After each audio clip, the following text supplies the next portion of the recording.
આમાં દેશનું અપમાન કઈ રીતે થાય? દેશનું અપમાન ના થાય આમાં માનો જે તે નેતાનું અપમાન થાય, જે તે નેતાના જે કામ ઉપર કાર્ટૂન બનાવ્યું હોય તો એ નેતાનું અપમાન થાય. આપણે ગુજરાતી એક પત્રકારનો હું તો વિડીયો જોતો હતો કે આવી રીતે બેહુદું વર્તન કહેવાય. હવે કાર્ટૂન ને બેહુદું કહે છે. બેહુદું કઈ રીતે? એટલે એવું નથી કે નહેરુના લીધે સાપ અને મદારીઓના દેશ તરીકે ઓળખે છે. તો પહેલાથી જ લોકો એ રીતે વાતો કરતા હતા કે અધિકારીઓ આવા, કારણ કે નેતા જેવા હોય ને એવા અધિકારીઓ થઈ જાય, અધિકારીઓ પછી એવા સમાજ જેવો હોય એવા નેતા થઈ જાય. પ્રસિદ્ધિ મેળવે, સારું કામ કરે તો એવું કે વ્યક્તિગત કરવાનું, પરંતુ અપમાન થાય તો દેશને વચ્ચે લઈ દેવાનું. દેશને વચ્ચે લાવી દે. પત્રકારત્વમાં કાર્ટૂન એ પત્રકારત્વનો ખૂબ જ અભિન્ન અંગ છે અને એવું માનવામાં પણ આવે છે કે મોટા મોટા એડિટોરિયલ અને ઘણી બધી ડિબેટ અને એના સિવાય આપણે વાત કરીએ તો આજના જમાનામાં વિડીયો કરતા પણ કાર્ટૂન એટલું વોકલ છે કે જે લોકો અક્ષર જ્ઞાન ન ધરાવતા હોય તેમના લોકો માટે પણ ઘણું બધું કહી જતું હોય છે કાર્ટૂન. પરંતુ હાલ અત્યારે વાત કરીએ તો થોડા સમય પહેલા જ એક વડાપ્રધાન નરેન્દ્ર મોદીનું કાર્ટૂન વાયરલ થઈ રહ્યું હતું, જે નોર્વેના એક છાપાએ તે છાપ્યું હતું અને જેની અંદર વાત હતી કે નરેન્દ્ર મોદી જે બીન છે તે વગાડી રહ્યા છે અને સામે પેટ્રોલ રૂપી સાપ જે તેમાં દેખાડવામાં આવ્યો હતો. પરંતુ ભારતીય મીડિયા, ગુજરાતના મીડિયા અને તમામ લોકોને આ વાતનું માઠું લાગી ગયું કે વડાપ્રધાન નરેન્દ્ર મોદીને કેમ આ પ્રકારના બતાવવામાં આવ્યા. ખરેખર શું આપણે વડાપ્રધાન નરેન્દ્ર મોદી એ જ દેશ છે અને શું કાર્ટૂન બનાવવાથી શું દેશનું અપમાન થાય છે કે કેમ? આ તમામ વાતચીત આજે આપણે કરીશું. આપણી સાથે છે ભૂપેન્દ્રસિંહ રાવલ, એક સારા રેશનલિસ્ટ છે, લેખક છે. તેમની સાથે જ વાત કરીએ. સ્વાગત છે આપનું ભૂપેન્દ્રસિંહ. યા નમસ્કાર, થેન્ક યુ. તો અત્યારે તમે છેલ્લો વડાપ્રધાન નરેન્દ્ર મોદીનો પ્રવાસ જોયો હશે, તો પછી એની અંદર ખાસ કરીને વાત કરી તો લોકોને મેલોડી ચોકલેટની ચર્ચા થઈ ત્યારે તો ખૂબ પસંદ આવી, પરંતુ પછી એક સામાન્ય કાર્ટૂન પબ્લિશ કરી દેવામાં આવ્યું તો માઠું લાગી ગયું. તો સૌથી પહેલા કાર્ટૂન અને પત્રકારત્વને લઈને તમારા શું વિચારો છે, ત્યાંથી આપણે વાતની શરૂઆત કરીએ. હા, એમાં એવું છે ને કે કાર્ટૂન એક આખો લેખ ના કહી શકે એવું એક નાનું કાર્ટૂન કહી દેતું હોય છે. તમારો લાંબો લાંબો લેખ હોય 2-4 પત્તાનો, એમાં તમે બધું વર્ણન કરો એના કરતા એક નાનું કાર્ટૂન તમને બધું જ કહી દેતું હોય છે. એટલે કાર્ટૂન વ્યંગચિત્રોનો તો પત્રકારત્વમાં ખાસ મહત્વ હોય ને. અને એ તો એક સ્વતંત્રતા છે ને. નોર્વે તો ફ્રીએસ્ટ પ્રેસ છે, એટલે પ્રેસની સ્વતંત્રતામાં નંબર 1 છે. એટલે એ લોકો તો ગમે કાર્ટૂન બનાવે. પણ આપણે ત્યાં શું છે કે આપણા પત્રકારોને લગભગ 12 વર્ષથી તો પ્રેસની સ્વતંત્રતા ખબર જ નથી પડતી. કારણ કે મોદીજી તો પત્રકાર પરિષદ કરતા જ નથી. એ તો ગુજરાતના મુખ્યમંત્રી બન્યા ત્યારથી જ એમણે તો એના ઉપર બધો પ્રતિબંધ મૂકી દીધો હતો. ને તો એ પહેલાના બધા મુખ્યમંત્રીઓ અઠવાડિયામાં એકવાર બધા પત્રકારોને બોલાવીને કેબિનેટમાં શું થયું હોય એ બધી વાતો કરતા હતા, પણ એમણે તો એ રિવાજ બંધ કરી દીધો છે. પત્રકારોના જવાબ આપવાનું જ એમને કાઠું પડતું હોય છે. એટલે એ જે કાર્ટૂન બનાવ્યો કે ભાઈ જે ગેસ પૂરવાનું જે હોય હેન્ડલ, એને નાક બનાવ્યો, સામે મોદીજી બીન વગાડતા હોય એવું બનાવ્યું હતું. કારણ કે મોદીજી અત્યારે તમે જો આ કે ભારતમાં એટલું પેટ્રોલ તો થતું નથી, બહારથી જ લાવવું પડતું હોય છે અને બહારથી જ મંગાવવું પડે ત્યારે અમેરિકા ઘણી વાર દબાવે કે ભાઈ અમે કહીએ તો તમારે રશિયાથી લેવાનું, રશિયાથી તેલ નહીં લેવાનું, સસ્તું નહીં લેવાનું, આમ તેમ. એટલે મોદીજી ત્યાં બોલી નથી શકતા. ત્યાર પછી પાછી છૂટ આપી એટલે પાછું લીધું, પછી પાછી મનાઈ ફરમાઈ એટલે બંધ થઈ ગયા. એટલે મોદીજી જાણે પેલું પેટ્રોલ ને મનાવતા હોય નાગને ને એ રીતનું એ લોકોએ કાર્ટૂન બનાવ્યું. તો એમાં વાંધો શું છે એમ. એટલે આપણા પત્રકારોને, ગુજરાતી પત્રકારોના બધા વિડીયો હું જોતો હોઉં છું તો એમને માઠું લાગ્યું કે આપણે તો કઈ પશ્ચિમની એમ કે માનસિકતા એવી છે કે ભારત તો સાપ અને મદારીઓનો દેશ છે ને, એટલે એ રીતે એ લોકો આ રીતે એમની માનસિકતા બતાયા કરે છે. પણ એવું નહીં હોતું. શું કહેતા હતા બોલો? બીજી વસ્તુ પાછી કે સાપ અને મદારીની જે વાત કરે છે, જેમ શરણાઈ એ કળા છે, જેમ બીજું કોઈ વાદ્ય કળા છે, હા વોકલ એ કળા છે, એમ બીન વગાડવું એક કળા છે. આપણા જે ડિનોટિફાઈડ ટ્રાઇબ્સ છે, જે મદારી સમાજ છે, એમના સિવાય દુનિયાની અંદર બીજા કોઈ બીન વગાડતા હોય એવું આપણે જોયું નથી. એટલે આ તો લુપ્ત થઈ શકતી હોય એવી કળા છે. એટલે એ કળાને દર્શાવવી એ તો સહેજ પણ અપમાન હોવું જ ના જોઈએ. તો એનો મતલબ તો આપણી જે મીડિયા જગતમાં પણ સવર્ણ જાતિવાદી માનસિકતા છે અને એકદમ છતી કરે છે કે ભાઈ તમે કોઈ બીજા સમાજના જે વિચરતી વિમુખ જાતિના વ્યક્તિઓનું એ સમાજનું કોઈ વાદ્ય હોય એ વગાડે તો એને આપણે નીચું ગણીએ છીએ, કારણ કે વિચરતી વિમુખ જાતિ વગાડે છે. ઊંચી હા જ્ઞાતિ વાળા વીણા કે સિતાર વગાડતા હોય તો એ સારું છે, પણ પેલું બીન વગાડે એ થોડી ખરાબ કળા કહેવાય. ના કહેવાય. અને બીન વગાડવાનું જે મધારી જે સમાજ છે એમના આવડે એવું તો બીજા કોઈને આવડે નહીં, બીજા કોઈને આવડે નહીં એવું. અને એક જાતની કલા છે, બધાને કઈ હસ્તગત હોતી નથી. અને સાપના ખેલ કરવા પણ એક જાતનું એક કલ્ચરલ પ્રવૃત્તિ છે, એમાં કઈ ખરાબ છે એવું નહીં. હવે બધું એ થયું છે, પણ નરેન્દ્ર મોદી પોતે જ 2019ની ચૂંટણીમાં, બિકાનેરની રાજસ્થાનની ચૂંટણીની રેલીમાં એમણે કહેલું કે નહેરુના સમયમાં વિદેશી મહેમાનોને આ મદારીઓના ખેલ બતાવવામાં આવતા હતા, સ્નેક ચાર્મર કહેવાય. અને એના લીધે વિદેશમાં આપણી છાપ ખરાબ પડે છે કે સાપ અને મધારીઓનો દેશ છે, એમ કરીને મોદી કાયમ નહેરુને વગોવતા હતા. એમાં બનેલું એવું કે 1962માં જે અમેરિકાના પ્રમુખ હતા કેનેડી, જ્હોન એફ કેનેડી, હા, તો એમના વાઇફ હતા જેકલિન કેનેડી, એ ભારતમાં મહેમાન તરીકે આવ્યા હતા. તો એમને એક આ જાતનો ખેલ એમણે નહેરુએ બતાવ્યો હતો. અને એનો એક ફોટો પણ છે કે નહેરુ ઉભા છે, જેકલિન કેનેડી ઉભા છે, વિજયાલક્ષ્મી પંડિત ઉભા છે, ને એક મદારી સાપનું ખેલ કરે છે. તો આ ફોટો મોદી વારંવાર મૂકીને એનો નિંદા કરતા હતા. પછી એમ કે તમારા લીધે, એમ કે નહેરુના લીધે ભારતનો સાપ અને મદારીઓના દેશ તરીકે ઓળખે છે. 2013માં વાઇબ્રન્ટ ગુજરાતના યુવા કન્વેન્શનમાં પણ એમણે આવી વાત કરેલી, કોઈ તાઇવાનના વ્યક્તિના પ્રશ્નના ઉલ્લેખમાં, કે હવે ભારત સ્નેક ચાર્મરમાંથી માઉસ ચાર્મર બની ગયું છે, એટલે કોમ્પ્યુટર યુગમાં આવી ગયું છે. પછી 2014 પછી જે સ્વતંત્રતા દિવસના જે પ્રોગ્રામ હોય ને લાલ કિલ્લા ઉપર, ત્યારે પણ વારંવાર એવું કહેતા સ્નેક ચાર્મર અને બ્લેક મેજિક તરીકે ભારતના લોકો જોતા હતા. અને ખાસ તો નહેરુના લીધે એ હવે એમ કે માઉસ ચાર્મર થઈ ગયા. એટલે વધારે તો પ્રચાર એ જ કરતા હોય છે.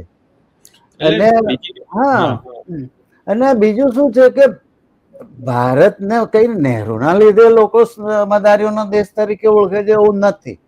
બ્રિટિશરો કારના આવેલા, 17મી 18મી સદીમાં બ્રિટિશરો આવ્યા, તો 18મી 19મી સદીમાં એ લોકો જોતા હતા કઈ સાપ છે, મદારી છે, એટલે બ્રિટિશ લેખકો આવું લખતા, સાપ और મદારીઓનો દેશ છે, જંગલોને રહસ્યમય દેશ છે, એ રીતે લેખકો આવું બધું લખતા. અને એમાં એક બહુ પ્રસિદ્ધ ચિત્ર હતું, જીન લિયોન જેરોમ નામનો એક ચિત્રકાર હતો, બહુ ફેમસ ચિત્રકાર હતો. 1879માં 1879માં એને એક સ્નેક ચાર્મર નામનું એક મસ્ત ચિત્ર બનાવેલું. એમાં એક છોકરો નેકેડ ઉભો છે નાનો, અને એને અજગર વીટેલો છે, અને આગળ મદારીઓ બીન વગાડતા હોય. તો આ ચિત્ર એ ફેમસ છે. એટલે એવું નથી કે નહેરુના લીધે સાપ અને મદારીઓના દેશ તરીકે ઓળખે છે. તો પહેલાથી જ લોકો એ રીતે વાતો કરતા હતા. પણ તમે જ વધારે પ્રચાર તો એ જ કરતા હતા. બાકી તો લોકો બુદ્ધના દેશ તરીકે ઓળખે ને કોણ ના પાડે છે. અને બીજી વસ્તુ કે પત્રકારત્વમાં કાર્ટૂન ખૂબ જ અભિન્ન અંગ છે. ભૂતકાળના આપણા જેટલા અખબારો છે, દૈનિક પત્ર હોય કે માસિક પત્ર હોય, જે કંઈ પણ હોય, એની અંદર અવશ્ય કાર્ટૂન માટે વિશેષ જગ્યા હોતી હતી, વિશેષ સ્થાન હોય.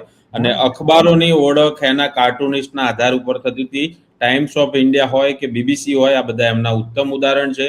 બીબીસીમાં આજે પણ એટલા અદ્ભુત કાર્ટૂન બનાવવામાં આવે છે. ટાઈમ્સ ઓફ ઇન્ડિયામાં આર કે લક્ષ્મણ એમની અદ્ભુત ઓળખ છે. અને એમનું જે કેરેક્ટર હતું કોમન મેન મુંબઈની અંદર, એનું પૂતળું પણ મૂકવામાં આવ્યું છે. અને હંમેશા એમનો અને નહેરુ વાળો જે કિસ્સો હતો એ ખૂબ જ વાયરલ થયેલો રહે છે.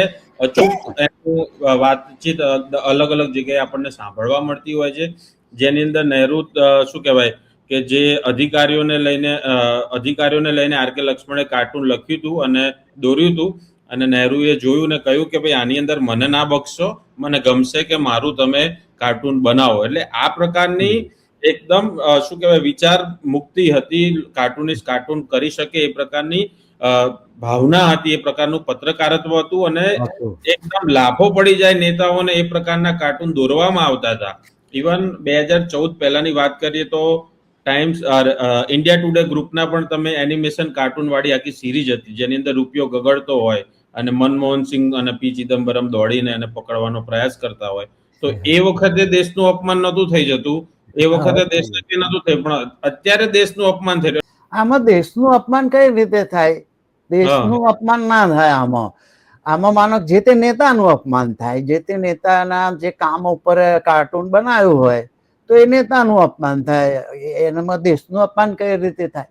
હવે મોદીજીનું કાર્ટૂન બનાવ્યો તો તમને એમાં અપમાન તો હોય જ ને, એક જાતની મજાક હોય.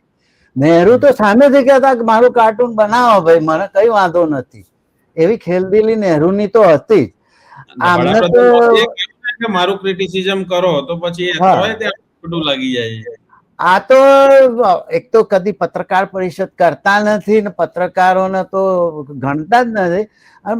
અને પત્રકારો પણ, ભારતના પત્રકારો પણ એ ટાઈપના થઈ ગયા છે મેઇન સ્ટ્રીમ મીડિયાના, તો કે એમને માઠું લાગી જાય છે. હવે વાસ્તવમાં મોદી કોઈ દેશ છે? હું તમને કહું કે ભલભલા અશોક ચક્રવર્તી સમ્રાટ હતા એ જતા રહ્યા, ભલભલા સમુદ્રગુપ્ત ચક્રવર્તી હતા, આખા હિન્દુસ્તાન ઉપર રાજ ચાલતું હતું એ જતા રહ્યા.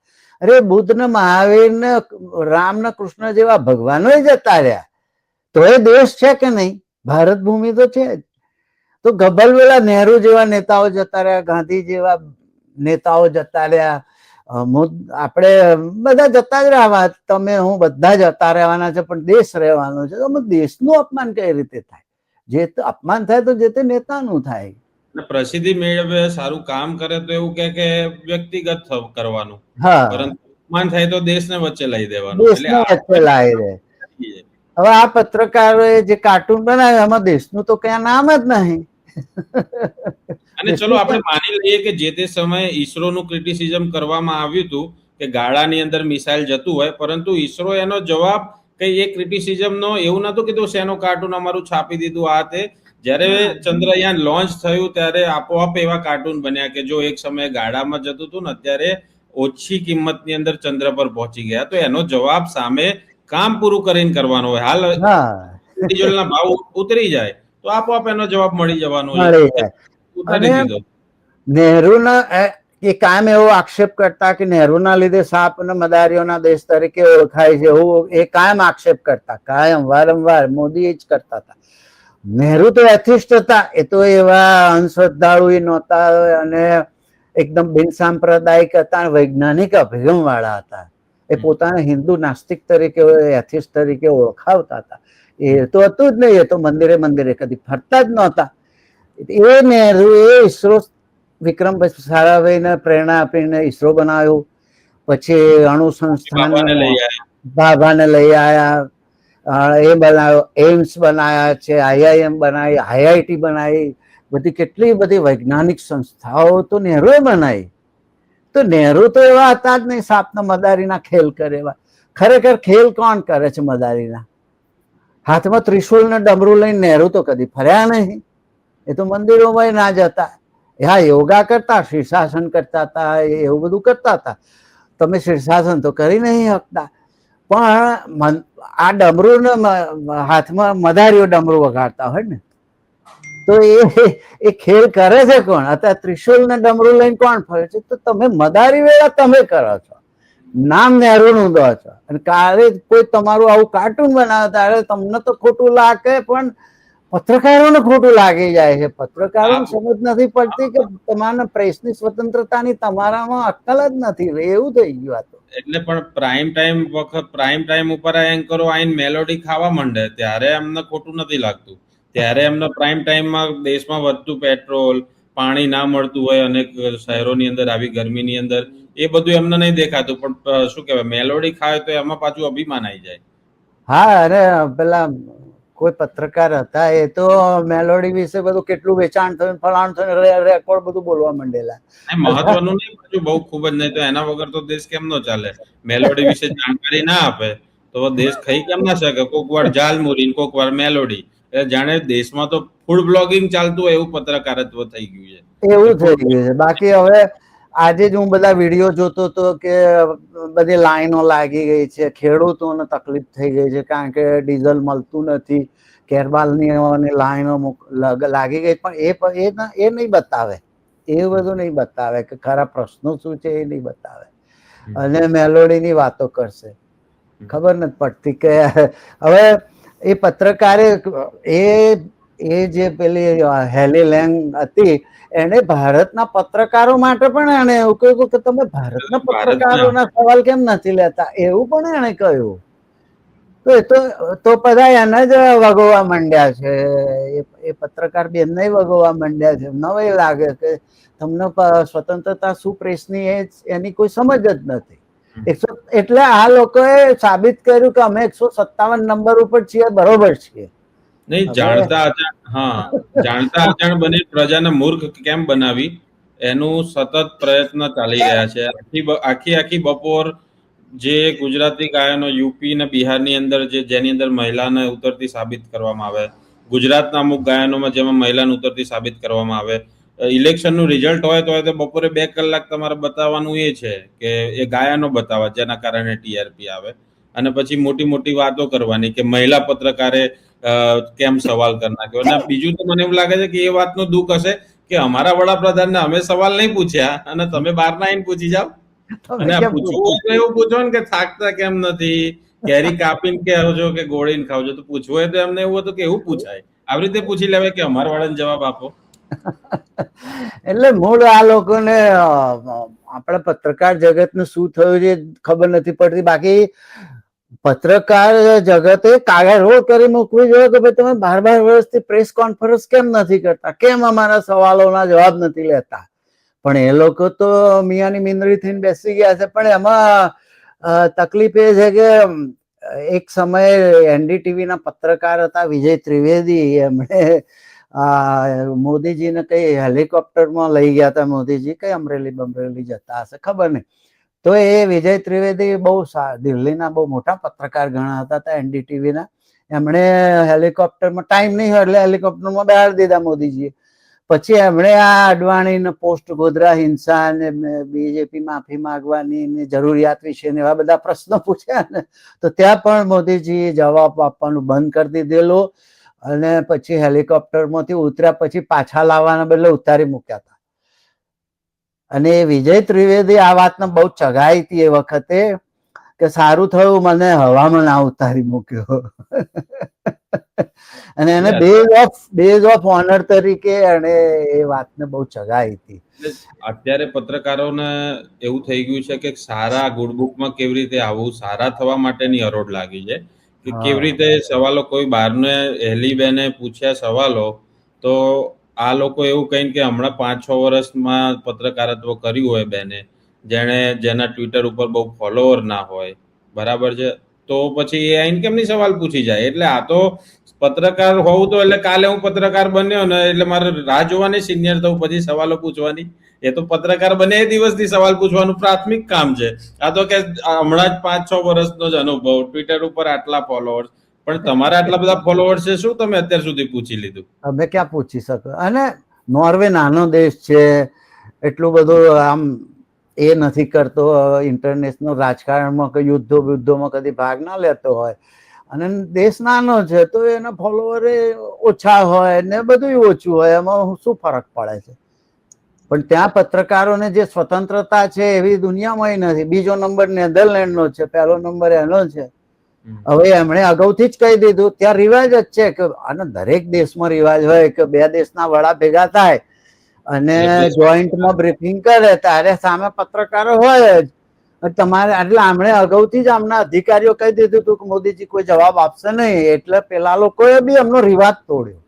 નોર્વે પણ એમનો જે નંબર 1 છે કદાચ કાલ ઉતરી બી જાય પણ એ રિવાજ વડાપ્રધાન મોદીના માન ખાતર એમણે એ રિવાજ તોડ્યો, પત્રકારોને કહી દીધું કે ભાઈ કોઈ સવાલ ના પૂછતા. એટલે તો એના ઉપર પણ પેલી સવાલ કર્યો, તો સવાલ કેમ નથી લેતા, ચાલવા માંડ્યા હતા. અને પછી નોર્વેના વડાપ્રધાને તો બીજા દિવસે બધું કેવું પડ્યું ને એને તો આપવો પડ્યું બધું.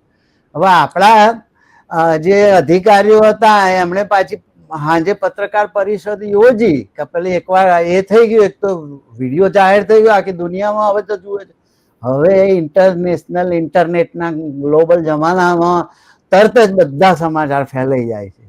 એટલે એ લોકોને એમ કે ખાલી આ તો આબરૂ જાય છે એટલે પત્રકાર પરિષદ કરી, પણ એમાં એમની પેલી શું કહેવાય રોડ કેવો રોડ બની ગયા પેલા સીબી જોર્જ, અને મારી પત્રકાર પરિષદ છે આમ ને તેમ, મગજ આમ ગરમ થઈ ગયા. અને ઉપરથી આખી દુનિયાએ તો જોયું કે તમે કેવા રૂડ છો, કે તમે વિદેશના પત્રકારોને સરખો જવાબ આપતા નથી અને મોઢું બગાડો છો, ગુસ્સે થઈ જાઓ છો. એ તો આખી દુનિયાએ જોયું. ઉપરથી મોદીજી તો ચૂપચાપ ચાલ્યા ગયા હતા, કશું બોલ્યા.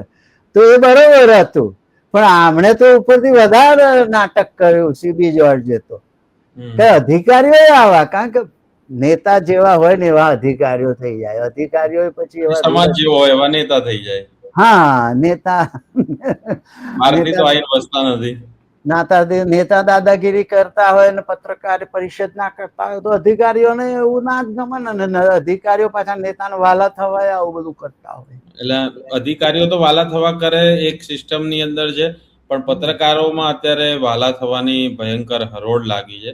કોણ વધારે વાલું થાય અને કોનું ફટાફટ શું કહેવાય કેવી રીતે કેરી ખાશો ને કે પર્સમાં શું રાખો છો, આવા સવાલ કરવા માટે એમને દોડા દોડ જવું છે. પણ એવું નથી પૂછવું કે આટલા લોકો કુપોષણનો શિકાર છે રાજ્યમાં, આટલા લોકોને પેટ્રોલ ડીઝલ નથી મળી રહ્યું, ખેડૂતો ખાતરની લાઈનમાં ઊભા છે, બરાબર છે. એટલે આવા સવાલો નથી કરવા, પરંતુ આ બધું કરી ખાવું છે, જેને PR ને યલો જર્નલિઝમ આપણે કહીએ છીએ. અરે મેં કાલે જ એક નીતિ આયોગનો જ રિપોર્ટ વાંચતો હતો કે 4000 કરતા વધારે સ્કૂલો એવી સરકારી શાળાઓ છે કે એક જ ઓરડામાં ચાલે છે. એક જ ઓરડામાં ચાલે છે. મર્જ કરવાના નામે બંધ કરી દેવાની કે પછી અને નથી. 1 થી 5 ધોરણ હોય કે 8 ધોરણ હોય, એક જ શિક્ષક બધાને ભણાવે, એક જ ઓરડામાં બેસીને ભણાવે. એક શિક્ષક વાળી એવી હજારો સ્કૂલો છે, એક ઓરડા વાળી હજારો સ્કૂલો છે. એ વિશે તમે શું, એ વિશે પત્રકારો તો કદી વાત કરતા જ નથી. છતો પડી જાય એ વખતે તો કોઈ પૂછતું જ નથી, વાત કરતા નથી. શિક્ષણ ક્ષેત્રે આટલું બધું છોકરાઓ સ્કૂલો છોડી બંધ થઈ જાય છે ભણવાનું. 93,000 સરકારી સ્કૂલો આ ભારતમાં, આખા ભારતમાં 93,000 સરકારી સ્કૂલો બંધ કરી દીધી મોદી ગવર્મેન્ટ. અચ્છા, પેપરો લીક થાય છે. નીટની એક્ઝામમાં લીક થઈ લગભગ 3 છોકરાએ તો સુસાઇડ કર્યું. તો એ વિશે પત્રકારો કશું પૂછે છે કદી? નહીં. પછી રાઘવ ચડ્ડા અત્યારે વોશિંગ મશીનમાંથી એકદમ ક્લિયર થઈને બેસી ગયા. તો અત્યાર સુધી એમના દેશના યુવાનોની ચિંતા હતી, પરંતુ આંખોનું ઓપરેશન કર્યા પછી હવે એમના ચિંતા નથી કે યુવાનોનું જે થવું એ થાય. નીટની પેપર ફરીવાર લેવાય તો લેવાય, ના લેવાય તો ઠીક. એમને હવે ચિંતા નથી, હવે બધી ચિંતાઓ જતી રહી. અને એ પણ જે સવાલો ઉઠાવતા હતા એ કેવા ઉઠાવતા હતા? સમોસાના ભાવ વધારે. એમને ખબર હતી કે રીલ કેવી રીતે કપાય છે, કે રીલમાં શું વાયરલ થશે, એટલે એમને મજા પડી ગઈ હતી. હવે એ જે એનટીએ એક્ઝામ લે છે એમાં પણ એ આજે લીક કરવા વાળા એમાં જ હતા પેલા. બરોબર બુલડોઝર નહીં ફરે. એ મહારાષ્ટ્રનો જે ભાઈ જે પકડાયો છે કોઈ, એ પણ એ નીટમાં જ હતા, યાર એનટીએમાં જ હતા. બોલો. તો એ બધું તો જુઓ તમે, કેટલી એક વાંચ્યું તું મેં કે 89 પરીક્ષાઓના પેપરો લીક થયા છે, નાની મોટી જુદી જુદી. તો એ વિશે પત્રકારો પોતાનો ધર્મ બજાવતા જ નથી. ભારતમાં પતી ગયું છે. જે આપણો ચોથો સ્તંભ કે કયો સ્તંભ કહો છો તમે? 5મો? હવે તો કોઈ સ્તંભ જ નથી રહ્યો લાગી ગયું છે. અને હવે બધા ટેકા પર બધું ચાલે છે, સ્તંભ ઉપર કઈ નથી ચાલતું. એટલે ખરેખર તો પત્રકારો એમનો ધર્મ, જે પત્રકારત્વનો ધર્મ ભૂલ્યા છે ને. બીજું કોઈ જો બીજા કોઈ દેશનું બજાવે છે, એમને શીખવાડે છે કે આ રીતે આ રીતે ચાટુકારિતા કરાય, આ રીતે સવાલ ના પૂછાય, એમને હા શીખવાડે છે કે ભાઈ ખોટા સવાલો પૂછવાનું બંધ કરો. અને પૂછ્યા બીજે જ કેમ દાખલા બેસાડે છે કે પ્રેસ કોન્ફરન્સ થોડી કરવાની હોય. પૂછ્યા જ કેમ એમને માઠું લાગી ગયું છે. આપડા ગુજરાતી એક પત્રકાર નો હું તો વિડીયો જોતો હતો કે આવી રીતે બેહુદું વર્તન કહેવાય. હવે કાર્ટૂન ને બેહુદું કે છે. બેહુદું કઈ રીતે? અને એમાં દેશનું અપમાન થઈ ગયું અને સાપના મદારીઓનો દેશ તરીકે હજુ પણ એ લોકોની માનસિકતા બદલાતી નથી. એવું નથી ભાઈ, તમે તમારી જાતે બધી વ્યાખ્યાઓ કરો છો વાલા થવા, પણ નહીં, એવું હોય નહીં. અને બિન વગાડવું કળા છે એને ખોટી એ તમે કહી રહ્યા છો ને, તમારી એ માનસિકતા છતી કરી રહ્યા છો કે બિન વગાડવું એ ખોટી પરંપરા છે. બરાબર, બીને ઓળખાણ આપી અને આ જ વિચરતી વિમુખ જાતિ દુનિયાભરમાં રાજસ્થાનથી નીકળીને દુનિયાભરમાં વસી અને ત્યાં હજુ એના ડીએનએ છે. ઘણી બધી ડોક્યુમેન્ટરીઝમાં આપણે એ બધું જોઈએ છે. આપણે પણ મળ્યા હતા ત્યારે આ પ્રકારની અલગ અલગ ચર્ચા થઈ હતી. હોમોસેપિયન્સ છે ને એ પોતપોતાની અલગ કળા, ભાષા, એમની સંસ્કૃતિ, જે આપણું કચ્છની જે કળા છે એ બીજા પ્રદેશોને મળતી આવતી હોય, તો આ બધું તો આપણે સીમાઓ બાંધી રાખી ને, બાકી તો બધું દુનિયામાં ફેલાવ્યું છે.